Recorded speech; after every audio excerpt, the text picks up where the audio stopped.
રાજકોટના મેયર સરકારી ગાડી લઈ અને ફરવા નીકળી ગયા એ સમાચાર તો ઘણા દિવસથી છાપામાં ચાલે છે.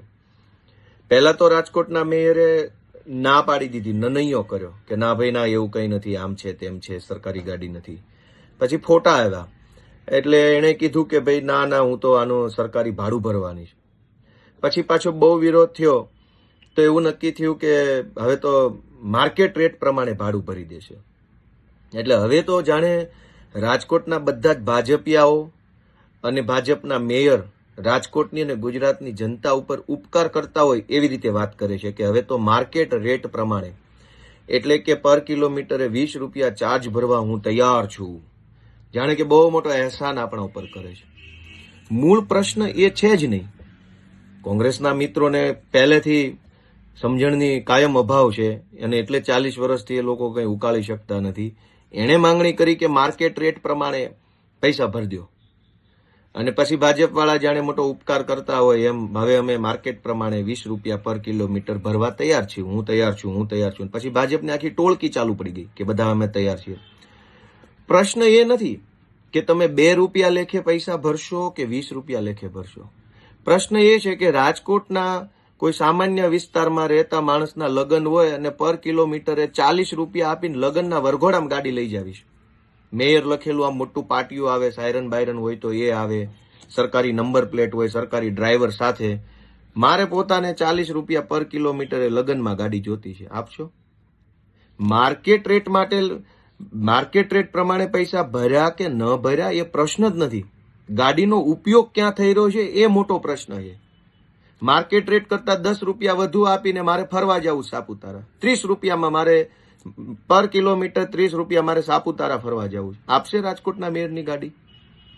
20 ભર્યા, 30 ભર્યા, 40 ભર્યા એ પ્રશ્ન જ નથી. ગાડી ક્યાં વપરાય છે એ મોટો પ્રશ્ન છે. ભાજપવાળા અને ટોળકી આખી અભણ છે, એનું નેતૃત્વ તે એકદમ ઓછું ભણેલ માણસો કરે છે. અને કોંગ્રેસવાળાને ભગવાને પહેલેથી બુદ્ધિ મર્યાદામાં જ આપેલી છે. એને ખબર નથી કે મૂળ પ્રશ્ન 20 રૂપિયા, 10 રૂપિયા, 2 રૂપિયા નથી. મૂળ પ્રશ્ન એ છે કે ગાડી કઈ છે અને એ વપરાય છે ક્યાં. આપણને અંતિમ રથ આવે, માણસ ગુજરી જાય પછી સ્મશાને લઈ જવા માટે મોટા શહેરોમાં અંતિમ રથ હોય. અંતિમ રથ મફત આપે તો કોઈ જાનમાં લઈ જાય? કે ભાઈ મફત, ડ્રાઈવરે મફત, ડીઝલે મફત, તમારે જેટલી ગાડી ફેરવી હોય એટલી ફેરવો, લગ્નમાં લઈ જાઓ, સ્નેહ મિલનમાં, સમૂહ લગ્ન, લઈ જશે કોઈ? એ અંતિમ રથ છે. એ લગ્નમાં મફતમાં ન લઈ જવાય. એમાં સરકારી ગાડી છે, પર કિલોમીટર 20 રૂપિયા નહીં 200 રૂપિયા ભરીને પણ એને સરકારી કામ સિવાય રાજકોટની બહાર નથી લઈ જવાની. એના બદલે ભાજપને આખી ટોળકી જાણે મોટું અહેસાન કર્યું હોય રાજકોટ ઉપર 20 રૂપિયા આપીને. હજુ આપ્યા નથી આપ્યા ખબર નથી, પણ 20 રૂપિયા લેખે ચાર્જ ચૂકવવા માટેની જે તૈયારી બતાવી છે એ તો બહુ મહાન આપણા ભારત ઉપર અહેસાન છે રાજકોટના તમામ ભાજપિયાઓનો.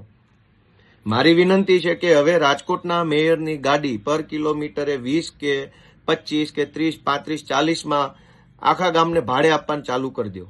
માર્કેટ રેટ કરતા 10 રૂપિયા વધુ મારે એ ગાડી લઈને સાપુતારાએ જવું છે અને 2-3 જગ્યાએ દર્શન કરવા જવું છે, થોડુંક દરિયાકાંઠે ફરવું છે, અને 4-5 ભાઈબંધોના લગ્ન છે, એને આમ લગ્નમાં વરરાજા તો એમાંય રાજા કહેવાય, મેયરની ગાડીમાં બેસાડવો છે, અને જાન લઈને જવું છે અને વળતા જાન પાછી લાવવી છે વરઘોડિયા સાથેની. આપો 40 રૂપિયા પર કિલોમીટર લેખે ભાડે મેયરની ગાડી.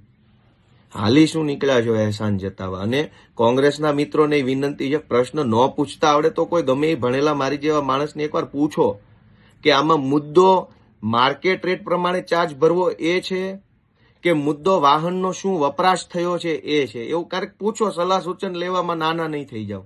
ન ખબર પડતી હોય 10 વખત પૂછો, કોઈક ડાયો માણસ સલાહ આપશે. યોગ્ય મુદ્દા ઉઠાવો, લોકો ગુમરાહ ન થાય એવો મુદ્દો ઉઠાવો. ભાજપના લોકો ચાર્જ ભરવા તૈયાર છે કે નહીં એ મુદ્દો નથી. ચાર્જ માર્કેટ રેટ પ્રમાણે ભરશે કે સરકારી પ્રમાણે ભરશે એ મુદ્દો નથી. મુદ્દો એ છે કે સરકારી ગાડી કયા કામમાં વાપરવાની હતી ને કયા કામમાં વપરાય. જો હવે સરકારી ગાડી કોઈ પણ કામમાં વાપરી શકાય એમ હોય તો હું બધાને વિનંતી કરું છું કે મેયરની ગાડી તમારે ત્યાં આવતા લગ્ન, પ્રસંગ, શ્રીમત, આ તે કોઈ પણ કાર્યક્રમ માટે તમારે માર્કેટ રેટ કરતા 10 રૂપિયા પ્લસમાં માગવાની અરજી મેયરને આપી દેવાની કોર્પોરેશનમાં જઈને. જય હિન્દ.